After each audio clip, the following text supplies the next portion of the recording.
Hola, buenos días. Vamos a hablar de las complicaciones obstétricas y neonatales de la aplicación de forceps. En cuanto a los requisitos de la aplicación del forceps, no han cambiado desde los primeros enunciados. En realidad, todas las recomendaciones actuales, en Francia su última actualización fue en el 2008, en Inglaterra en el 2011 y en Canadá en el 2019, convergen en los mismos requisitos hasta la actualidad. Pues yo creo que ya todos lo conocen, pero pues tiene que estar el producto en dilatación cefálica, la dilatación completa y bien importante que todos los estudios dicen que tienen que ser por personas con gran experiencia, porque dicen que de eso depende el éxito de la supervisión. Otra cosa de la que hace mucho hincapié todas las revisiones es en la posición de la paciente, que dice que tiene que estar con un anestesiólogo y pediatra a su lado y con la capacidad de realizar una cesárea en caso de que no sean exitosos en menos de 30 minutos y pues anticiparte a las complicaciones que puedan suceder.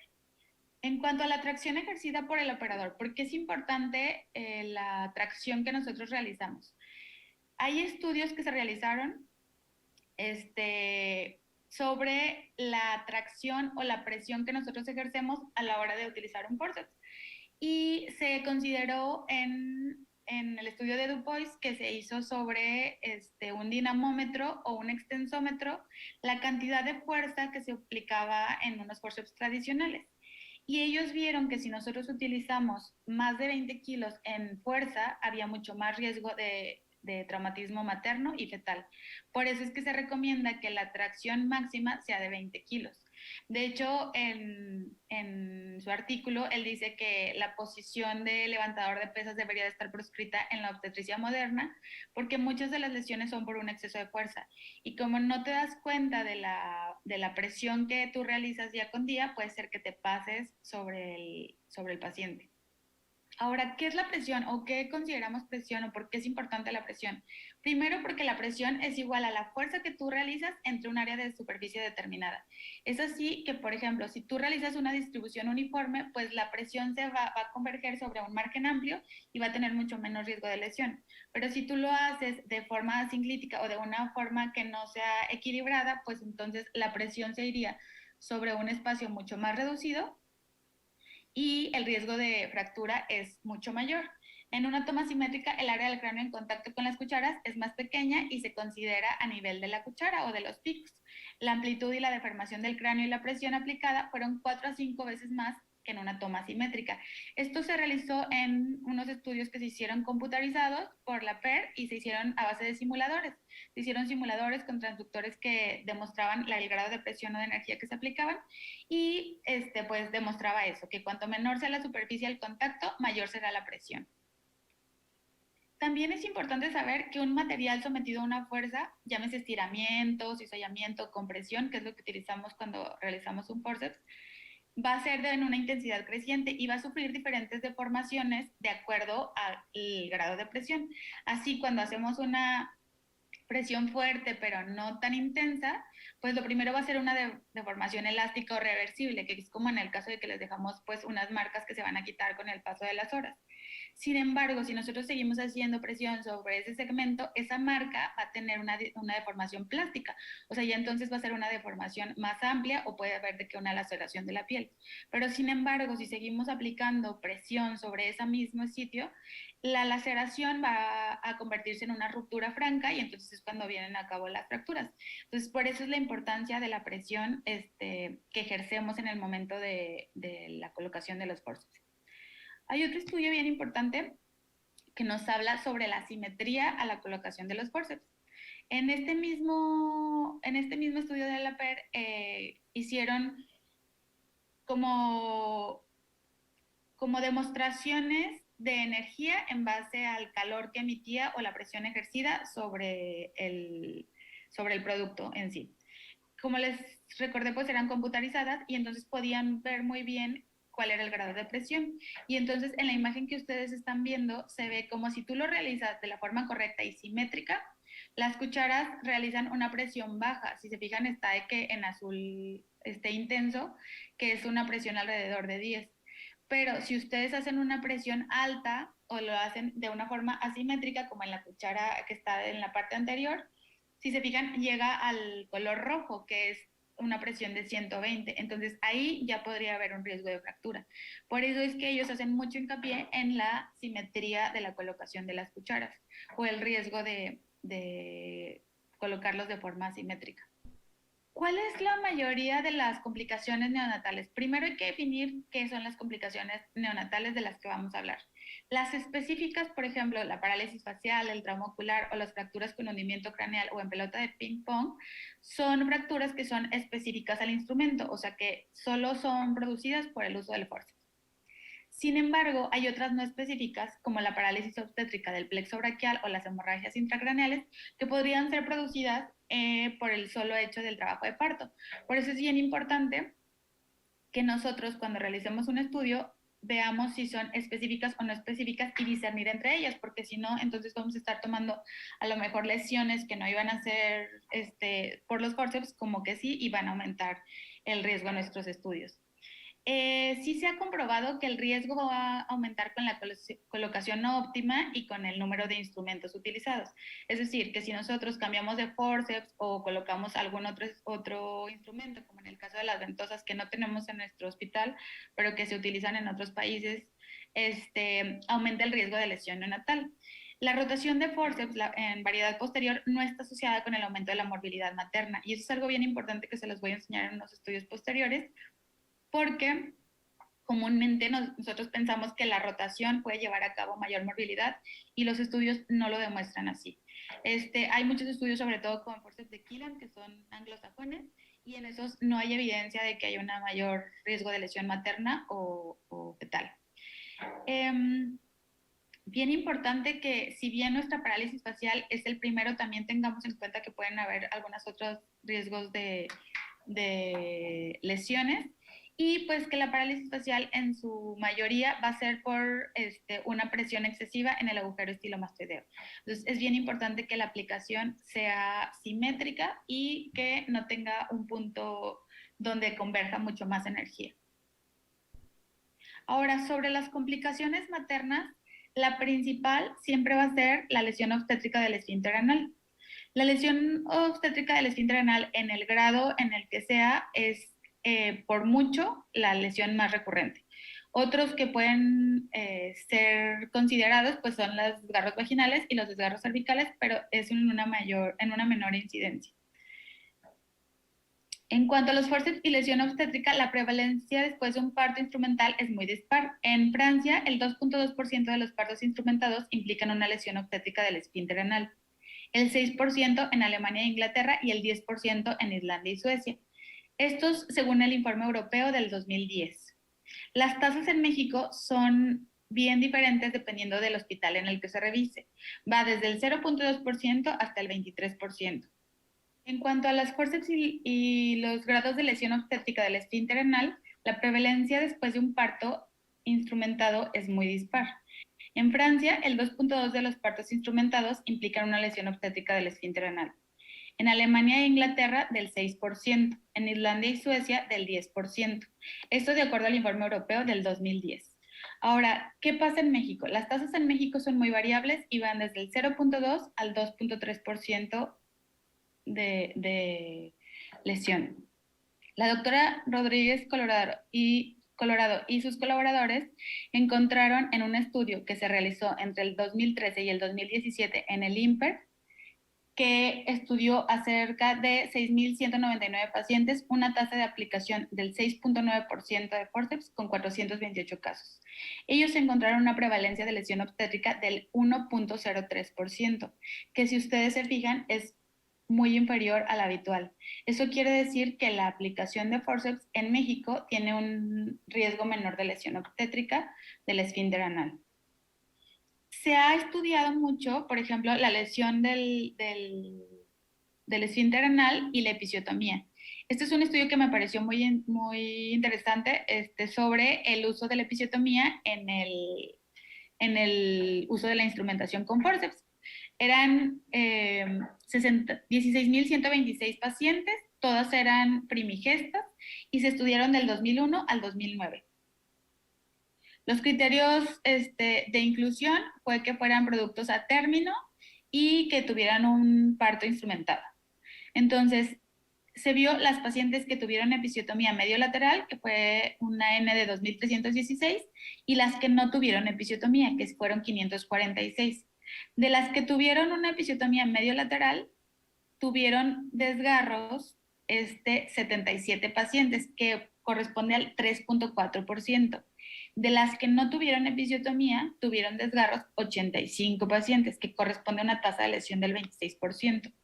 Entonces, eso demuestra que la episiotomía tendría que ser de uso para todas las pacientes. Sin embargo, ellos en el artículo dicen que como todas las indicaciones, no siempre se puede. Y dicen que de las pacientes que no se realizó la episiotomía, creen que fue por un parto precipitado. Y entonces, en una revisión al autor, dicen que no saben si la lesión fue en sí porque fue un parto precipitado y no se pudo realizar episiotomía o porque no se realizó la misma.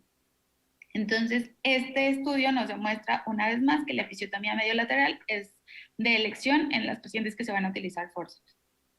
En cuanto a otra de las recomendaciones que hacen en esta serie holandesa, nos dice que actualmente todas las indicaciones deberían de ser sobre una extracción lenta a la hora de retirar los forceps, sobre todo en cuanto los parietales van a coincidir con la vulva, y que esta indicación estaba siendo mencionada desde Bernier en 1891. Sin embargo, los colegios no la habían adoptado como recomendación. Esta es hasta el 2018, donde Francia lo emite como recomendación el retirar los forceps en cuanto la presentación, Bernier dice que en cuanto el bregma toca la vulva o los parietales, dice la recomendación de la sociedad. ¿Qué hay sobre las lesiones obstétricas del esfínter anal y las parálisis obstétricas del plexo braquial en Estados Unidos? La prevalencia en porcentaje está estudiada en 3 estudios principales.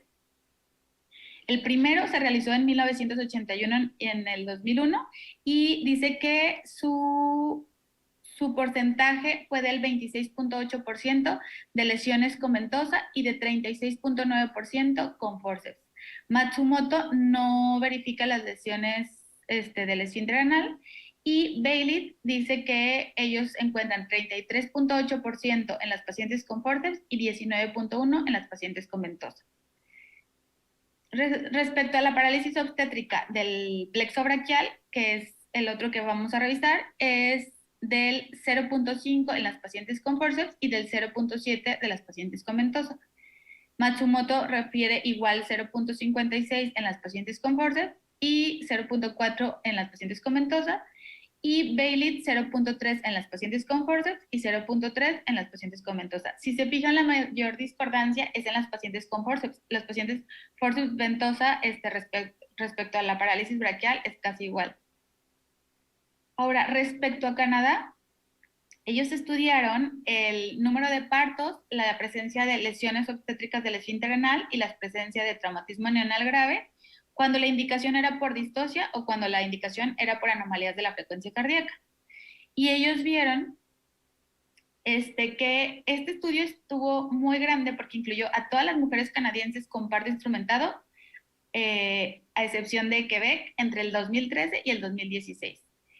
Y ellos vieron que con forceps el porcentaje era del 21% y de traumatismo neonatal grave del 0.6%, versus la ventosa, que sí tenía menos grado de lesión del esfínter anal, pero de traumatismo neonatal grave del 0.4%. Pero cuando la indicación era por frecuencia cardíaca fetal, por anomalías de la frecuencia cardíaca fetal, las lesiones igual eran del 22%, muy similar a las de por distocia, pero el traumatismo neonatal sí aumentaba al 0.8 cuando era por indicaciones de la frecuencia cardíaca fetal.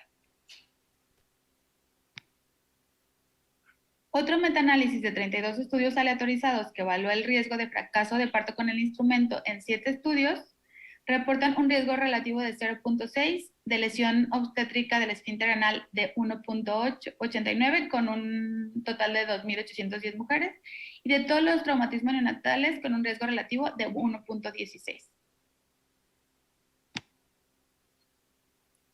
Ahora, ¿qué es lo que pasa cuando nosotros colocamos un forceps sin posicionamiento óptimo? De las pacientes que revisaron que todas tenían una mala colocación de forceps, vieron que el riesgo de presentar, por ejemplo, con forceps, alguna lesión era, por ejemplo, de traumatismo neonatal de 4.6, con el uso secuencial de los instrumentos, el riesgo de lesión era de 3.2, el número de tracciones mayor de 3, el riesgo era de 2.8 y el fracaso de parto instrumental de 6.97.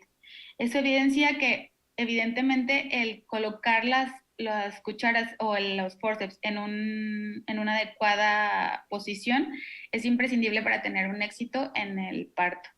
En cuanto a la parálisis facial, vamos a hablar de la incidencia en Estados Unidos. En Estados Unidos tiene una incidencia bien baja, del 0.4 al 0.5%.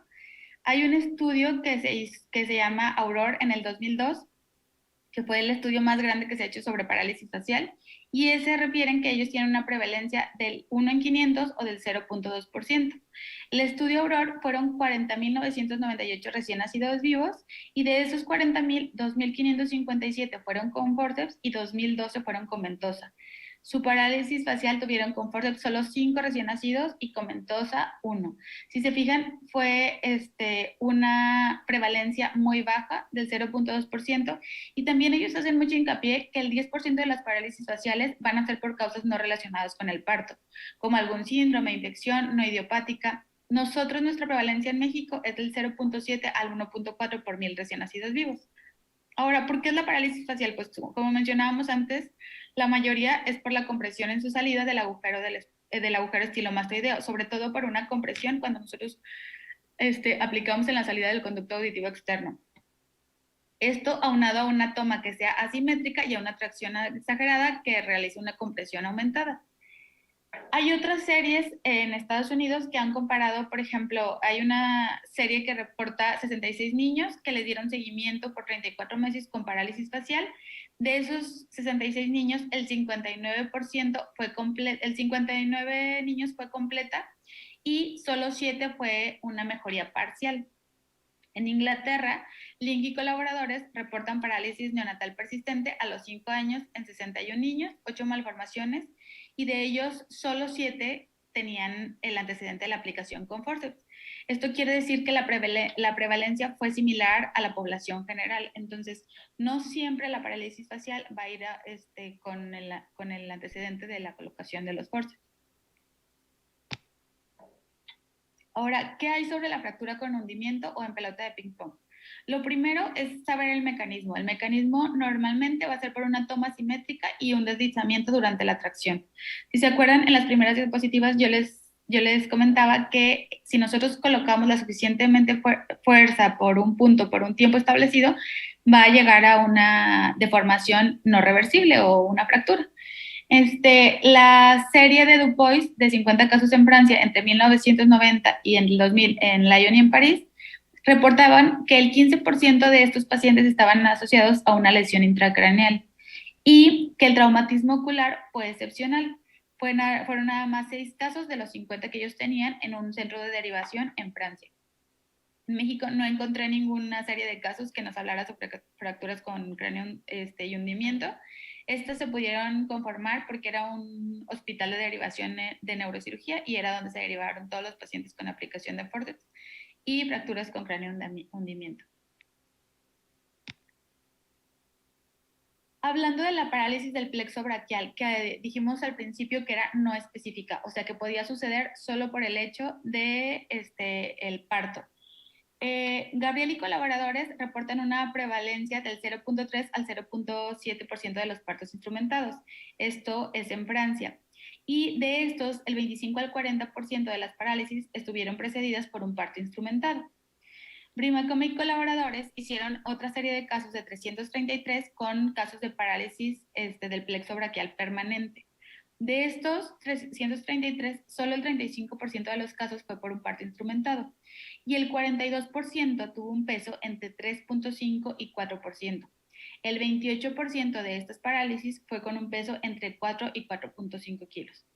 Cuando hacen el desarrollo de este estudio, mencionan que no saben si la parálisis del plexo braquial fue por los forceps o fue relacionado al peso. Entonces dicen que como es una lesión no específica, también tendría que estarse haciendo hincapié en que fue relacionado a un peso grande.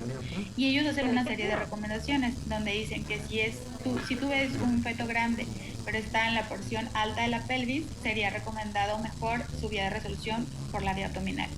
Si tú ves que es un feto grande pero está en la porción baja, pues entonces irte para el parto. Y si está en la porción media, pues ya de acuerdo a las demás variables, el obstetra tomar la decisión. Pero sí hacen mucho hincapié en la relación del peso con los parálisis que ellos tuvieron en su serie de casos. Las cifras de parálisis braquial en México han disminuido del 0.2 al 0.9% y encontré un estudio de la doctora Murguía y colaboradores que fue en el 2013, se realizó en la UMAE, donde ellos encuentran un porcentaje de parálisis braquial del 4.7%. Ahora, hablando de hemorragia intracraneal, la prevalencia con el uso de forceps de hemorragia intracraneal fue del 0.2 al 0.5%. Y Castro y colaboradores hicieron un estudio donde vieron las diferencias entre el tipo de hemorragia y si aumentaba o no de acuerdo a la vía de resolución. Vieron que, por ejemplo, la hemorragia subaracnoidea aumenta después del parto instrumentado de los forceps, pero no aumenta después de la cesárea, se queda en 1.2. La hemorragia intraventricular aumenta, no tiene diferencia significativa entre el parto espontáneo y la cesárea, 2.6 y 2.5. Pero la hemorragia subdural aumentaba, por ejemplo, tras los forceps, pero también aumentaba tras la cesárea. Entonces, la subdural, que es la más aumentada, tenía casi igual entre forceps y cesárea. Entonces, también vamos a tener hemorragias dependiendo de si está en trabajo de parto o no, aunque la vía de resolución sea la cesárea. En cuanto a la altura de la presentación, ¿qué hay de la altura de la presentación y los forceps? Hubo un estudio que se realizó por Muraca que abarcó 60,000 mujeres y ellos vieron que el traumatismo neonatal era de 2 a 3 veces más grave cuando el producto estaba alto. Pero esto era cuando el criterio para aplicación de forceps era de acuerdo a las anomalías de la frecuencia cardíaca fetal. Si ustedes se fijan en la diapositiva, cuando está alto y tiene forceps tiene 9.3 veces más.